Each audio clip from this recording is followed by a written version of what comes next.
Last time on the Results Driven Fitness Show. How was that?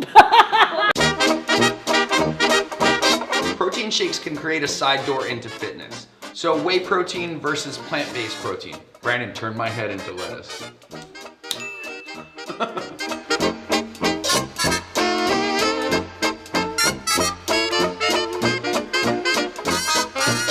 Really, you should think about increasing your frequency. It's called progressive resistance training. Picture. Great guy. The other thing is just to make sure you're just moving more frequently with purpose.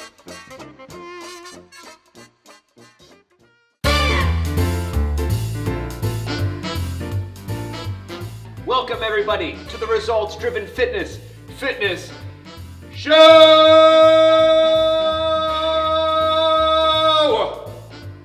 I'm Coach Mike. Coach Ed. And we're here to give you more information to make you a more awesome human being. This month's theme is all based around surging. For those of you that haven't experienced any of these, what is it, the fitness show? Fitness Show. The results driven fitness. Show.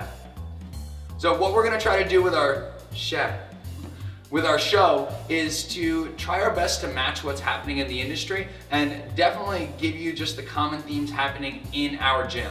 So in the month of February, just a time that people dive in head first and try to make as much progress as possible towards their goal. So far this month, we've covered small group training, which is our style of personal training and the closest thing that you can come to strength training this far north of the Mason-Dixon. We've also covered building the perfect shake, and today we're gonna go over team training. Team training is our metabolic resistance training, combining strength training and kind of our cardio to get your heart rate up and get you extra sweaty. So we're gonna go into some of the science that drives our team training and the overall team training flow, and then you're gonna get an opportunity to meet some of our amazing members and find out what they love about being fit. With that being said, let's get started. Yeah.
So researching exercise that's effective for you and your goals is tough.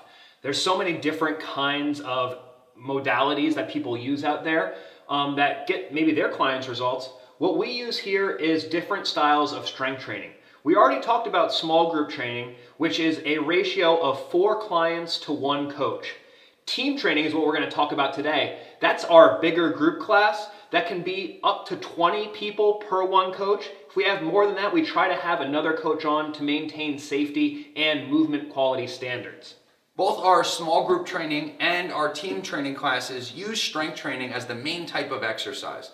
The big difference with small group training is because of the client to coach ratio, we're able to get to some more detailed movements that allow you to move a lot more weight because we're able to keep it safe with that ratio. In team training, we still use those strength training movements, but we tend to bias it more towards that high intensity interval training.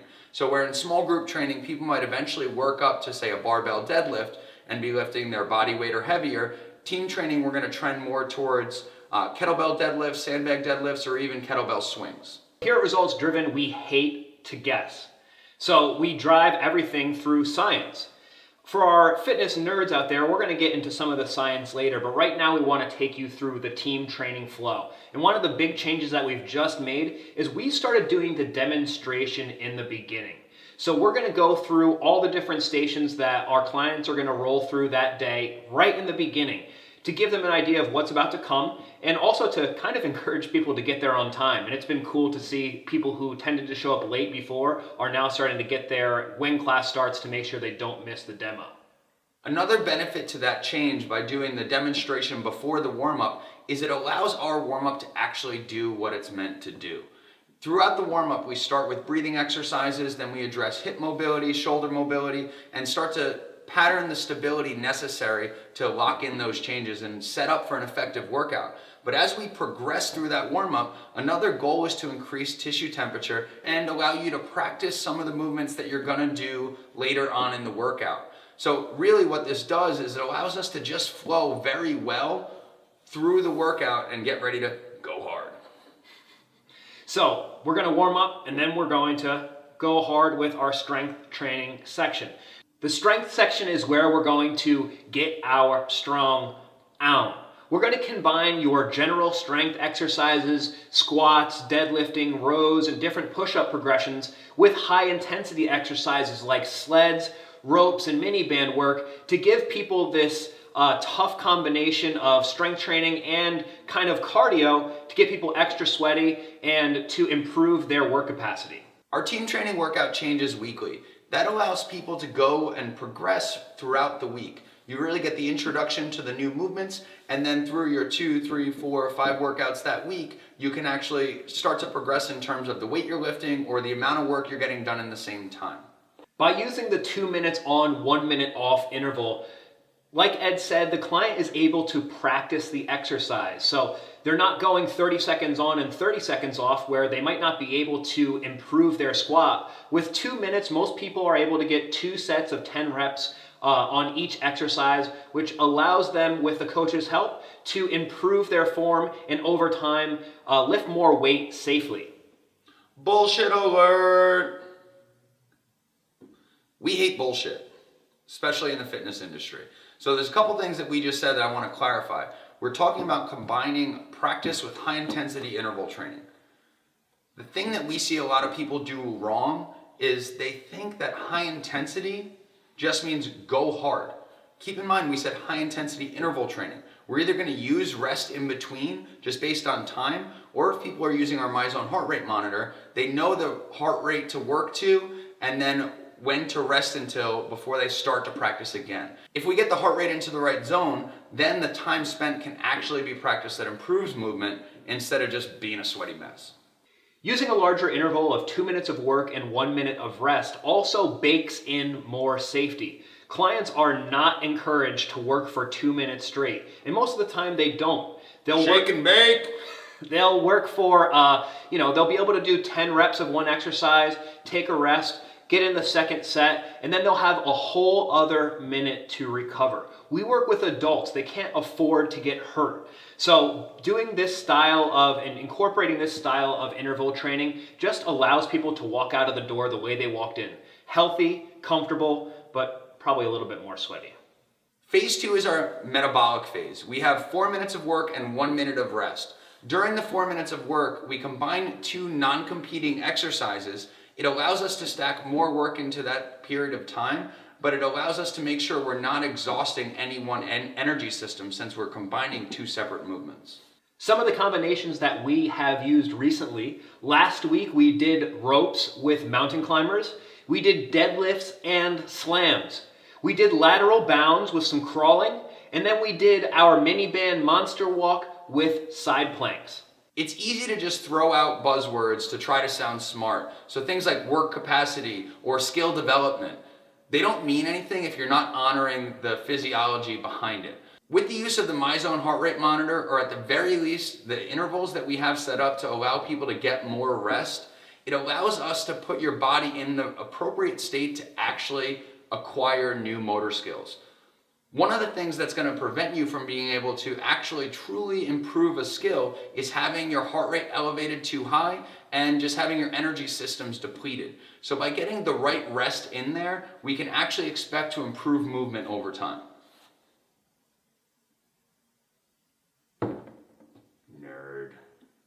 No matter what training phase we're using in team training, we always finish our strength training section with some carrying to help people improve their alignment and posture and also focus on breath. That's one of the big things that we think is left out in a lot of commercial strength training products is they don't focus on the alignment of the individual and their breath. So after this high intensity strength training section, we bring people's heart rate down a little bit and get them to focus on their carrying and posture before we go into the last section, which is our finisher. In the finisher, we use 20 seconds of work and 40 seconds of rest or a specific heart rate protocol for people. Understand that whichever one you're using, the idea is to have a longer period of rest. At the end of the workout, your energy systems are going to be depleted. This means that we're going to need more rest to not only keep you safe, but just make sure that you leave the workout moving better than you came in. General choices for your finisher are some of the things we've already talked about. Ropes, sleds, bikes. People will jump rope, they'll crawl on the ground, they'll slam some stuff. It's just about having fun, choosing an exercise that maybe allows you to let a little bit of your aggression out from the day, get you sweaty, make sure that you don't get hurt, and after that, we get in the huddle and we high five. As long as you didn't fall asleep during this episode and you've watched episode 6, you've been introduced to the two main types of training that we use here at Results Driven: team training and small group training. Small group training is our style of personal training. And like you would expect in strength training, it is a combination of sets and reps. Team training is more interval-based training. So using an interval approach as opposed to sets and reps allows everybody to practice the exercise in the time allotted and have fun while they're doing it. So how do you choose which type of training you should prioritize? The first thing we recommend is which environment do you feel like you're gonna actually want to come back to? Where are you going to have more fun? If you're somebody that prefers a small group of people and you want a little more intensive coaching, then small group training is gonna be your jam. If you want a larger group, you want higher energy, and maybe you don't either care as much about improving the skill or you just want to get after it, team training is going to be where you should focus. Like Ed said, it's important to find the style of training that works for you between small group training and team training. If you don't like it, you're not going to continue to do it, and we want you to find something that you love to do because it's going to make you a better, more functional human being. The important thing to take away though is team training is very awesome, but with that larger group atmosphere, it is going to be tougher to acquire new skills like kettlebell swinging or push-ups. That's where we recommend that members invest in small group training even for a short amount of time. With the smaller coach to client ratio, we're able to give you those drills that are going to help improve the skill on the fly. So if your push-up doesn't look great, we're going to take you back to an elevated push-up. We're going to be able to teach you all the appropriate tension points to be able to maintain the best form possible. And then after you've acquired the skill, take it back to team training. You're going to be able to express it. Sometimes Ed uses the example that small group training is your time to actually practice the skill, and team training is where you go out to express it. Just know that team training is a very effective way of burning fat or becoming more functional, but it might not be the best place to learn some of the more challenging skills that people want to acquire. Like we mentioned earlier, we let science drive the training choices we make here at Results Driven. So now the moment that you've all been waiting for. At the beginning of the show, we said that we were going to introduce you to some of our awesome RD clients. This past weekend, we had our RD social for February, and it was a champagne brunch. And we asked members what they love about fitness. What I love about fitness is being able to carry my own groceries in one trip. I love the way it gives me a lot of energy and a lot of positive feeling. Yes, and it increases my my level of energy, and I feel healthier. I like having more energy for our students. I have so much more energy than I've had in the past. I like that I can lift the water cooler, the 5-pound water jug, Yes. and just pop it in. I could actually lift 2 of them. And I can lift my dog Rocky's 35-pound bag of dog food. High five. That's what we like about being fit. What I love about being fit is feeling healthy, being able to move properly, staying fit. The thing I love about being fit is how I feel and how my migraines basically disappear when I'm working out and eating healthy. The thing I like about being fit is that I'm much more coordinated than I ever was. I don't know about that. A little bit more. What I like about being fit is that I have more energy to get through my day. Exactly. And I feel much stronger when I'm fit. One thing that I enjoy about being fit is I feel so much better every day.